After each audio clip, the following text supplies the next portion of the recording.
So I just want to kind of jump in, share with you some information that very few people seem to know in the country, and very few developers are sharing with people so that they know how to build a website that works properly and the benefits of doing so.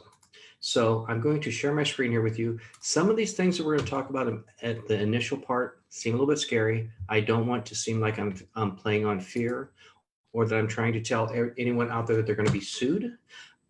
It's important to know why you may qualify for these tax credits and for these discounts. So we're going to jump into it and go from there.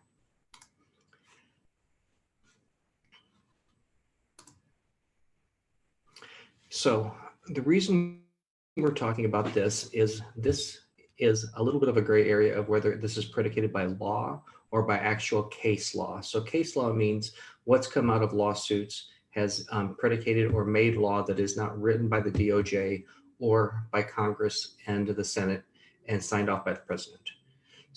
So the reason these have started was in 2010, or at the anniversary of the initial Americans with Disabilities Act. President Obama suggested that the DOJ should extend the Americans with Disabilities Act to include websites, videos, video games, digital properties, basically.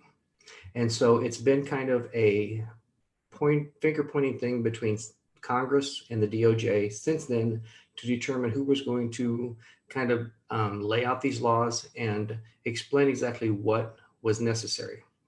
Well, in the meantime, since then, lawyers have gotten involved, lawsuits have been filed, and basically federal court judges, federal appellate court judges have weighed in and have created these laws that have made it possible now for you guys to qualify for tax credits for your websites, because it's been established in case law that your website is an extension of your physical business or acts in lieu of a business if you don't have one. So real quick, and again, please don't freak out that you think you're going to be sued. There are growing lawsuits. Some states are a lot more litigious than others, and some federal circuits. 90% of lawsuits in the past, since this started 5 years ago, have been in Florida, New York, or California. But they are growing a little bit, so I just want you to know briefly about them. In 2015, there were 57 lawsuits. In 2016, there were 262. 2017, 814. January 1 of 2018, a new state law went into effect in California. So that's why there are two different numbers here. There were 2,258 federal lawsuits and 4,000 state lawsuits. And in 2019, we had over 12,000 lawsuits combined between state and federal courts. And according to Seyfarth, a law firm out of Chicago, they have predicted or estimated that this year there may be 100,000. Now, the reason for this, again, is there have always been federal tax credits to help small businesses make their business accessible. And according to several attorneys and CPAs and tax attorneys I've spoken to, these credits extend to and apply to your business if you are a small business. And we'll get to that here in a minute. So basically, I want to share with you some of the benefits and some of the reasons why this is important as a business owner. 1 in 5 people in the US has some form of a long-term disability. Now, those disabilities range from blind, very poor vision, colorblind. 9% of guys are colorblind by the time they're 50. Hearing impairments, deafness. Some people are blind and deaf. You have people with motor skill issues. So they may have MS, MD, that maybe they're an amputee and they can't hold or function a mouse. For those people, the website needs to be built properly so you can navigate the entire website with a keyboard.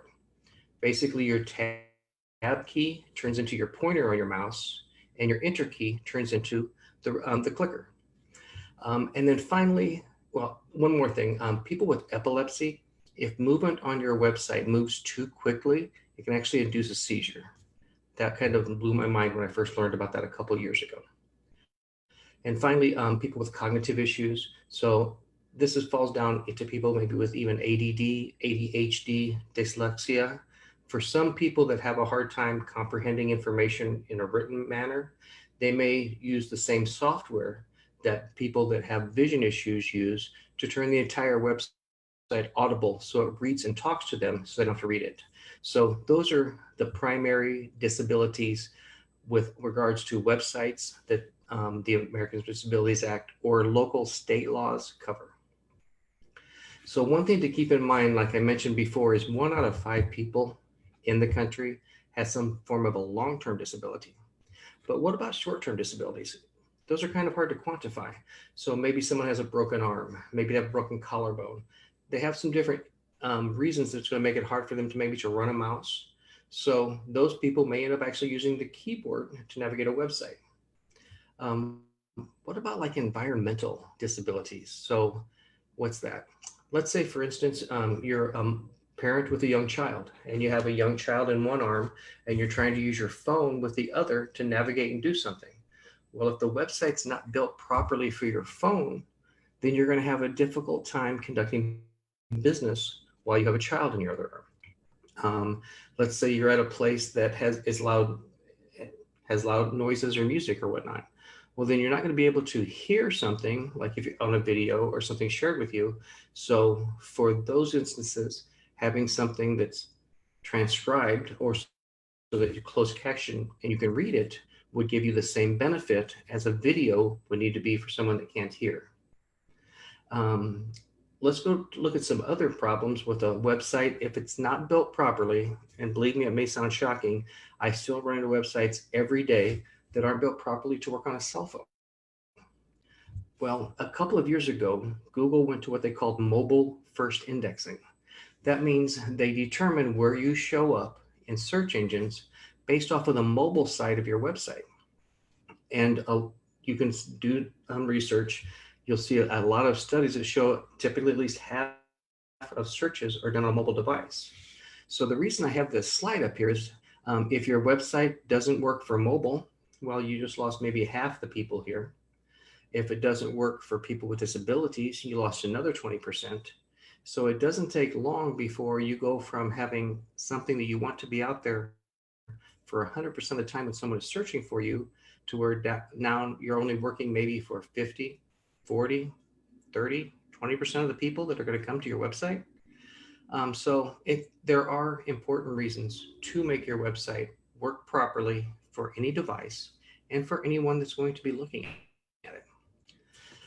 A couple of reasons I want to share this with you is if we're looking just at the 20% of people that have some form of a long-term disability, according to stats, there are 64 million people in the US with one form of a disability, at least one, and almost a third of them, or a little over a third, 35%, are within the working age, so 16 to 65.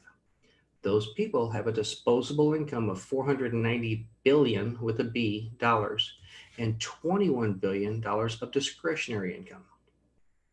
So they have a lot of money to spend with you as a business owner. I wouldn't want to alienate that big of a sector of the population. One thing to keep in mind when it goes to fixing this website and making it work for disabilities is there are no band-aids. There are no quick fixes. There are a few companies out there offering to put a little piece of code maybe in their header or your footer your website and say that this is going to make it work for disabled people. I can tell you that personally, we fix a few websites each month by businesses that were sued with these services added to their website. The only way to fix a website and know that it truly works for everyone is to do it at the code level and make it right from the start. Or you can go in and fix it, but typically it's more expensive to fix something afterwards than it is to do it right from the beginning. Now let's talk about some serious money and why it's beneficial for you to do this. This is that tax credit I was telling you about, and take a look at this, share it with your tax provider, your CPA. I am not giving 100% tax advice. I'm telling you what has worked for us and the recommendations that has come to us from different tax professionals that we've spoken to. Form 8826, I believe is set up for like C and S Corps. There's another form that when you Google this and take a look at it, it'll tell you that maybe you should be filling form like 3900 or something like that out if you're a proprietor or a partnership or something like that. But again, your tax professional should know which forms to use and which ones you qualify for. So I want to start at the bottom here. This is on the second page of the form when you Google it. It says a business qualifies for this as what's called a small business when they set this up in the government's eyes that has revenue of less than $1 million or, and I have that or big, it's not and or, has less than 30 full-time employees. And I believe that was for about 26 weeks or half the year. So if you or your business qualifies for either one of these, now you can take advantage of this tax credit. The way the tax credit works is after you spend $250 each year on accessibility, whether it is your business or your website, after that, every dollar you spend up to $10,000 per year, you qualify for a 50-cent tax credit. So as an example, if you spent $5,250 this year, you would get a $2,500 tax credit. $10,250, you would receive a $5,000 tax credit. And again, go over this with your CPA because the way it was explained to me is it could actually be used retroactive to a previous year or carried over up to 20 years. So this is something that if you're working with a qualified professional to help you with your website, help you with maintenance, helping you maybe doing different things to increase your optimization or your position, if they're doing that in a way and continually doing that in a way that aids to accessibility, you should be able to use this tax credit year after year after year. But again, please talk to your tax professional and get their professional advice. So as an example, let's say, for instance, someone built a website for you this month and spent $3,000. And then over the next quarter, end of the year, you spent $600 on maintenance. These are typical lower end rates that someone that works in accessibility will charge for hosting, maintenance, edits, things like that. So let's, as this example, you spent $3,600 this year on your website and maintenance to establish and maintain accessibility. You would be eligible, if you fall under the criteria we spoke about before, for $1,675 tax credit, which means the net of what you really paid this year was $1,925. Now, next year, if you spend $200 a month, on average, $2,400 for the year, you would again qualify for a $1,075 tax credit. So your net of what you actually spent was $1,325.